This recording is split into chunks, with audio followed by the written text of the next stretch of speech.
Life in my 60s. So, as you know, if you've been watching, I'm 62 years old now. I turned 62 on February 24th.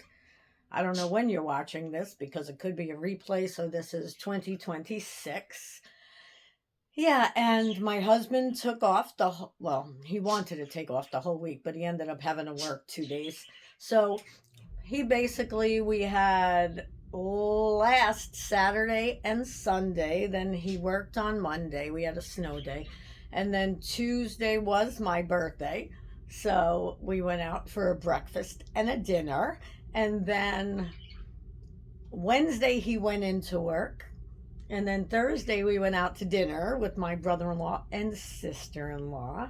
And then Friday I think we had dinner again, and then we went to this great school play back to the 80s. It was so funny, guys. And if you're anywhere in the age group where you were all what am I going to call it? You were all decked out. We had the Guidos, the Guidettes. My hair was up to here. I wish I had some pictures right here. I will bring some pictures now and then to show you, especially of me when I was in my fittest shape. Oh, that was nice. So talk to me. What do you think about from the past? Like, what really makes you think, maybe makes you really happy? I'd love to hear it. The things, and I know we don't know yet, me, we don't know what this channel is about yet. I just know it's about my life in my 60s. So I just want to be able to share, and I want you to be able to share back. So I don't know why. I don't know if it's because I turned 62, but I've really been thinking about the past a lot. Like, it's been bringing up a lot of things. I may have said this yesterday or the day before. You know how, like, you see in movies when someone's dying and their whole past goes in front of them? Yeah. So, if I die, yeah. I already saw a lot of my past and enjoyed it. But, yeah, I definitely had a life. Still have a life, but I've had a lot of shit go on in my life. We'll get through that at other times. But yeah, right now, I have to say at 62, I am happy. I ate a lot of cake this week. Too much. I actually just gave some away. And a little bit of it I poured water on because I would have just kept eating it. And I know I'm getting another cake tomorrow. Okay, enough about this. Let's talk about something that we're interested in. I had taken notes a while ago to think about all of the things I would talk about on here. Darn if I could find it now. Oh, here we go. All right, let's see with my dirty glasses what we're going to talk about today, guys. I know, that was a long intro. I apologize. Okay. Marriage later in life. All right. I really want to talk about this because I hear people saying to me all the time, oh, I'm 60, I'm too old. I'm 40, I'm too old. I'm 50, I'm 70. Guys, you are never too old to be happy. You know, Wayne Dyer, I don't know if it was his quote, but he used to say, it's never too late to have a happy childhood. I believe that, and I believe it's never too late to have a happy marriage. No matter what happened in your other marriages, or no marriages at all, I think we all deserve to be with a partner who loves and respects us and knows how to communicate. And that's asking a lot for these people out there, men or women, women or men, men and men, women and women, whichever. I don't want to leave anyone out. We, they. It's definitely something that if you really want in your life, then go for it. I don't need those. Just go for it. But here's what I did. Here's what he did. Now, again, he's 2 and 4 months years younger than me. So we had both made a list of all of the things we wanted in the other person.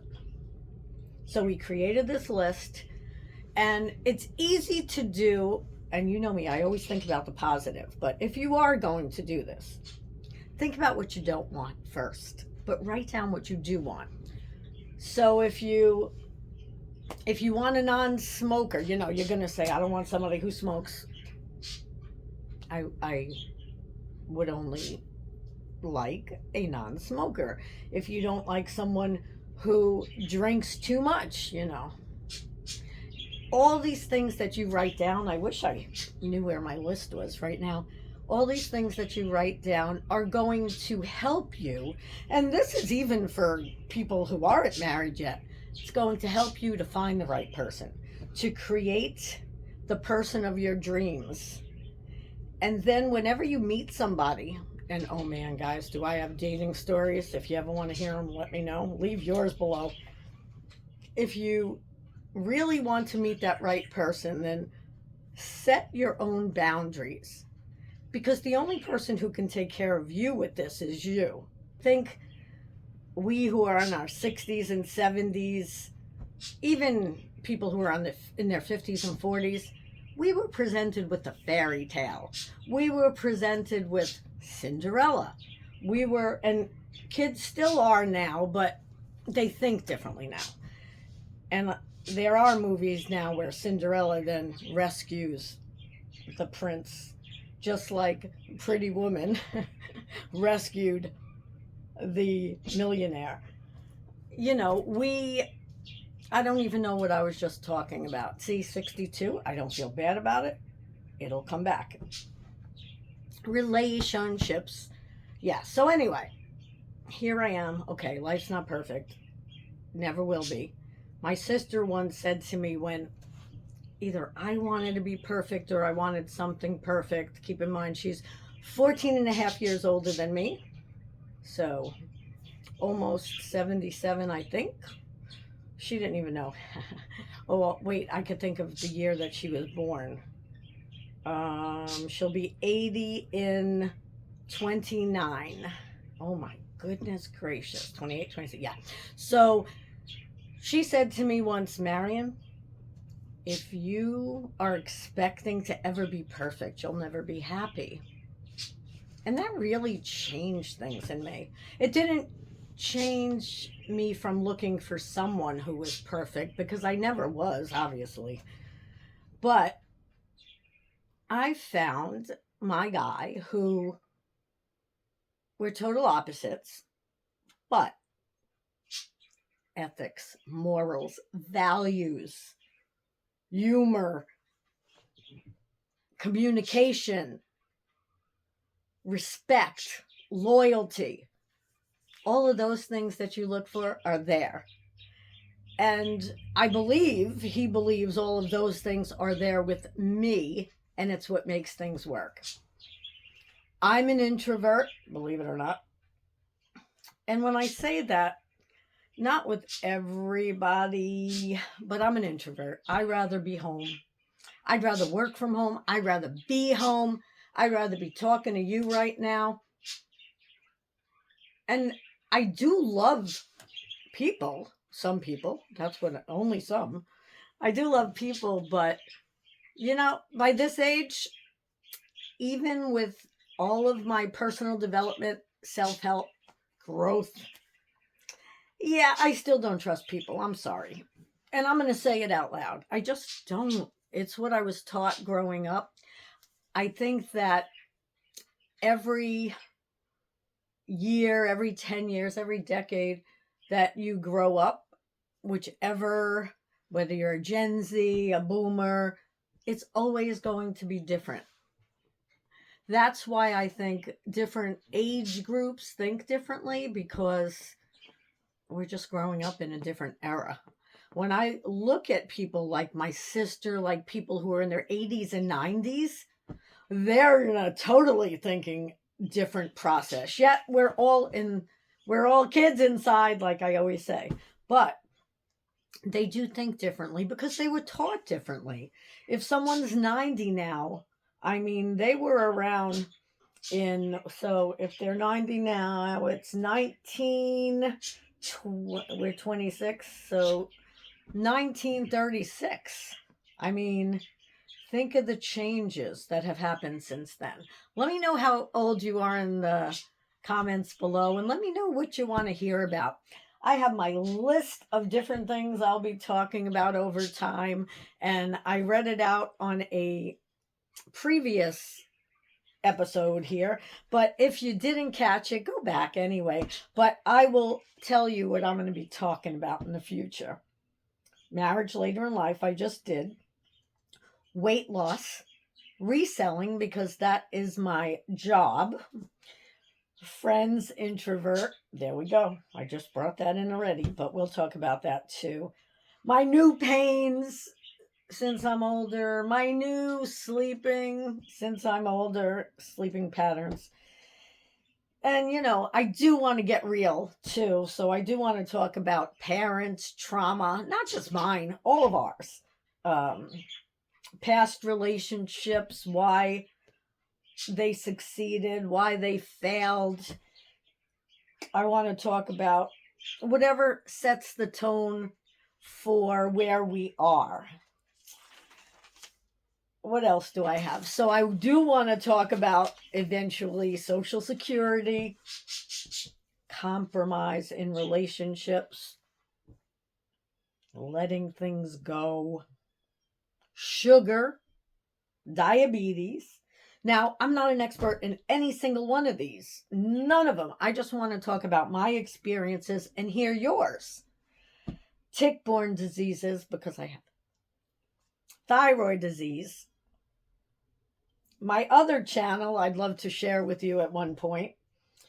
Growing up in the 60s. Never mind, growing up in the 1900s, they're saying now. Think about that. When I heard, that my grandmother and grandfather were born in the 1800s and I was in the 1900s, that was old. So we're really old to a lot of people, guys. And what do I have here? Random. Oh, yes. Random body hair. And skin being thin. Our skin gets thin. I don't know if it happens to men too. However, I must say, I don't even know why, but make sure you moisturize, would you? Okay. All right. So, learning from our parents, what I learned from my parents and what I've had to change, almost everything. They did give me manners, though. I appreciate that. Talk about therapy, walking, just everything. And I'm going to be moving around when it's warmer out. It is getting warmer out already, but I'll be walking with you outside. I'll be doing lots of different things, not just sitting here. Right now, I'm just sitting here because it's all I got. But once it gets warmer, I will be taking you places with me. It's too cold for me right now. And because of my different illnesses, my joints, my bones, and my organs hurt when it's this cold. And if you have any kind of tick-borne diseases like Lyme or any of the other ones, you understand, I believe. So let me know in the comments also if you know what I'm talking about. But that's it. It's a little bit of this, a little bit of that. Hey, thank you for sitting with me for Life in My 60s with Marion. I appreciate you. If you like this video, give it a like, share it with somebody, and know that the videos will get better and better in the future. I'm going to have a microphone. I'll have 2 different cameras. So bear with me, and I'll see you again soon.